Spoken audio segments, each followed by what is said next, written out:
तो इजराइल की तरफ ईरान ने मिसाइलें दाग दी हैं और इजराइल ने डिफेंस सिस्टम एक्टिवेट किया, लोगों से बंकरों में जाने की अपील की। इस वक्त की बड़ी खबर, इजराइल की तरफ से ईरान ने मिसाइलें दागी हैं और बड़ी खबर है कि इजराइल ने डिफेंस सिस्टम को एक्टिवेट कर दिया है, यानी कि हर हमले का जवाब दिया जा रहा है, उससे बचने की कोशिश की जा रही है। और ये तस्वीरें भी सामने आ गई हैं और ऐसे में एक दावा ये भी कि ये जो हमले हो रहे हैं उसको रोकने के लिए जो डिफेंस सिस्टम है उसे एक्टिव कर दिया गया, यानी कि उसे एक्टिव मोड में डाला गया है ताकि कोई भी इस तरह का मिसाइल अगर हमला हो तो उसे रोका जा सके। इजराइल से तस्वीरें जहां ईरान का मिसाइल अटैक, आसमान में मिसाइल दिख रही है और इसे इंटरसेप्ट करने के लिए जो उनके पास जो सिस्टम है, एंटी मिसाइल सिस्टम है, उसे एक्टिवेट किया गया है। तो एक तरफ दावा ये कि युद्ध विराम, सीज फायर, दूसरी तरफ ईरान का यह कहना कि पहले इजराइल को इसमें फैसला लेना होगा, उन्हें हमले बंद करने होंगे, उसके बाद वो हमले बंद करेंगे। तो और इस बीच एक तस्वीर आती है इजराइल से जहां पर मिसाइल अटैक होता है और उसे इंटरसेप्ट करने के लिए जो यहां पर सिस्टम्स लगे हुए हैं उन्हें एक्टिवेट किया गया है। तो तस्वीरें आपको इजराइल के आसमान की दिखा रहे हैं जहां पर ईरान के द्वारा मिसाइल अटैक किया गया है, साफ तौर पर यह दिखाई भी दिया है। और दूसरी तरफ ईरान ये भी कह रहा है कि अगर इजराइल ने हमला रोका तो ही हम रोकेंगे, लेकिन अभी भी ईरान की तरफ से ये मिसाइल अटैक इसी तरीके से चल रहा है। यही वजह है कि आईडीएफ की तरफ से जो उनके एयर डिफेंस सिस्टम है उन्हें तुरंत एक्टिवेट कर दिया गया, लोगों से बंकरों में जाने के लिए कहा गया है। दो तस्वीरें देखिए कि किस तरीके से इजराइल पर ईरान का जो मिसाइल अटैक है वो देखने को मिल रहा है। दावे सीज फायर वाले हैं लेकिन अभी भी मिसाइल अटैक देखने को मिल रहा है। आईडीएफ ने एयर डिफेंस सिस्टम यहां पर जैसे ही एक्टिवेट किया, लोग बंकरों की तरफ गए हैं। और इसी बीच एक और जानकारी आ रही है, वो भी आपको बता देते हैं। बगदाद के पास ताजी मिलिट्री बेस पर ड्रोन अटैक हुआ है। ड्रोन अटैक में किसी तरह के नुकसान की कोई खबर फिलहाल नहीं मिल रही है, लेकिन बगदाद से भी ये जानकारी मिल रही है कि वहां पर भी ताजी मिलिट्री बेस पर ड्रोन अटैक हुआ है। ड्रोन अटैक में किसी तरह के नुकसान की खबर नहीं है। एक पूरा नक्शा जारी किया गया है अमेरिका के द्वारा, जिसमें बताया गया कि उसने ईरान को किस तरीके से अपने अमेरिकी बेस से घेरा हुआ है। लेकिन दूसरी तरफ जानकारी ये मिलती है कि बगदाद में भी ताजी मिलिट्री बेस पर ड्रोन अटैक कर दिया गया है। अब ये ड्रोन अटैक जब हुआ है तो किसी के नुकसान की खबर हालांकि नहीं मिल रही है, लेकिन चारों तरफ सिर्फ धुआं देखने को मिल रहा है मिलिट्री बेस पर। क्योंकि ये ड्रोन अटैक हुआ है, ऐसे में कहीं ना कहीं से इंटरसेप्ट करने की कोशिश जरूर की गई है, लेकिन निशाने पर ये ड्रोन जाकर के लगा है, विस्फोट हुआ है। तस्वीरें सामने आ रही हैं और बगदाद में ये तस्वीरें बता रही हैं कि वहां पर भी मिलिट्री बेस पर ड्रोन अटैक कर दिया गया है। बिल्कुल। और इस बीच एक और बड़ी खबर हम आपको बताते चले कि जो स्थिति है वो साफ तौर पर बनी है। हालांकि आईडीएफ की तरफ से भी कुछ बातें सामने आनी बाकी हैं और उसमें यह पता चल पाएगा कि हमले कैसे हो रहे हैं। सोशल मीडिया पर पोस्ट किया है, इजराइल ईरान दोनों मेरे पास आए थे। ये ट्रंप ने कहा कि इजराइल और ईरान दोनों पास आए थे और इजराइल ईरान ने शांति की अपील की, मिडिल ईस्ट की असली जीत हुई है, ये ट्रंप ने कहा। यानी कि एक और पोस्ट सामने आता है और उसमें साफ तौर पर ट्रंप कह रहे हैं कि इजराइल और ईरान दोनों ही मेरे पास आए थे। और ये बातें ट्रंप ने अपने सोशल मीडिया हैंडल पर लिखी हैं और उन्होंने कहा कि शांति की अपील उन दोनों ने की है। यानी कि इजराइल और ईरान ने ट्रंप से शांति की अपील की, कहा कि अभी युद्ध नहीं चाहते हैं, हमें शांति चाहिए। ट्रंप आगे लिखते हैं कि मिडिल ईस्ट की असली जीत हुई है, यानी कि मिडिल ईस्ट के जो रहने वाले जो लोग हैं उन्हें खुश होने का मौका अब मिलना चाहिए, यानी कि जीत उनकी हुई है। तो कुल मिलाकर 12 दिन के बाद युद्ध विराम की जो बात है अब आनी शुरू हो गई है।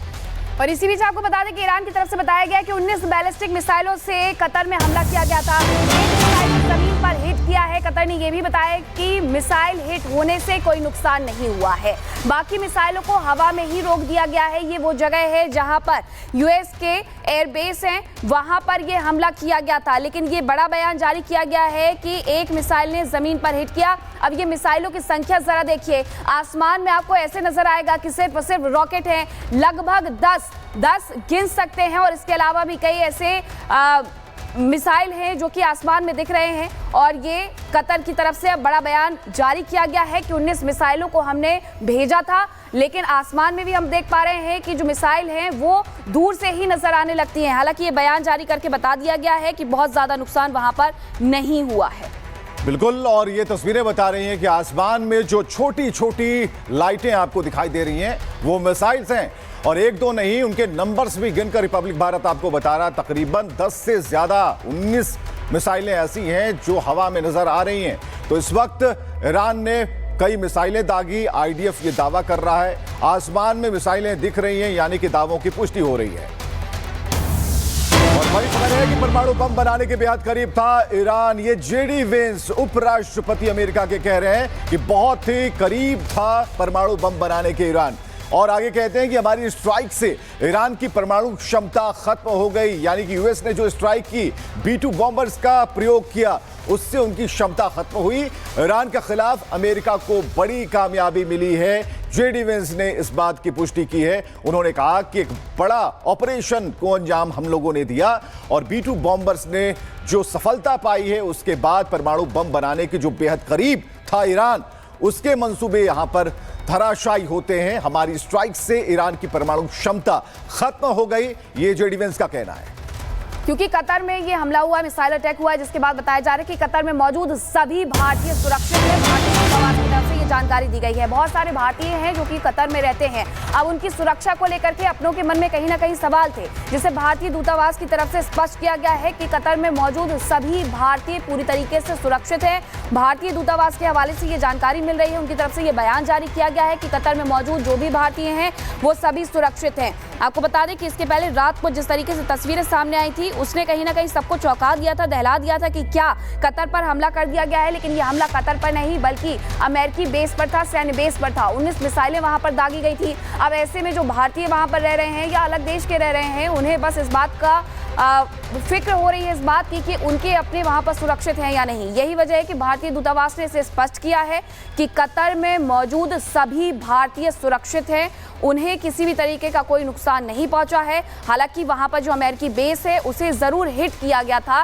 लेकिन उससे लेकर के भी बयान जारी किया गया है कि बहुत ज्यादा नुकसान नहीं हुआ है। वहां पर 19 बैलिस्टिक मिसाइलों से जरूर वहां हमला किया गया था, लेकिन अभी भी हमला करने के बावजूद बहुत ज्यादा असर वहां नहीं दिख रहा है। एक और खबर आ रही है जहां आपको बता दें कि ईरानी परमाणु वैज्ञानिकों की आईडीएफ के अटैक में मौत हो गई है। इजरायली मीडिया का ईरानी वैज्ञानिक की मौत को लेकर के बड़ा दावा सामने आया है। इजरायली मीडिया ने यह दावा किया है कि हमने जो अटैक किया था उसमें एक वैज्ञानिक की जान चली गई है। आईडीएफ के अटैक में ये मौत हुई है। हालांकि शुरुआत से जिस दिन से ये अटैक शुरू हुआ था, ये युद्ध शुरू हुआ था, उसी दिन चुन चुन करके इजराइल की तरफ से परमाणु वैज्ञानिकों को निशाना बनाया गया था, सैन्य अधिकारियों को निशाना बनाया गया था। अब एक और बयान सामने आया है, ये वहाँ की मीडिया के हवाले से ये बयान हम आपको बता रहे हैं, खबर ये बता रहे हैं कि वहाँ जो परमाणु वैज्ञानिक है नुकसान पहुंचा है, एक की मौत हो गई है। तो ईरान और इजराइल के बीच कई दिनों से जारी खूनी खराबे पर अब विराम का दावा अमेरिका की तरफ से हो रहा है। वो भी कौन कर रहा है? राष्ट्रपति डोनाल्ड ट्रंप। उन्होंने किया यह दावा, लेकिन ईरान के किसी भी समझौते से ईरान ने इनकार किया। और आपको अब दिखाते हैं ट्रंप ने इजराइल और ईरान के बीच चल रहे युद्ध पर क्या दावा किया है।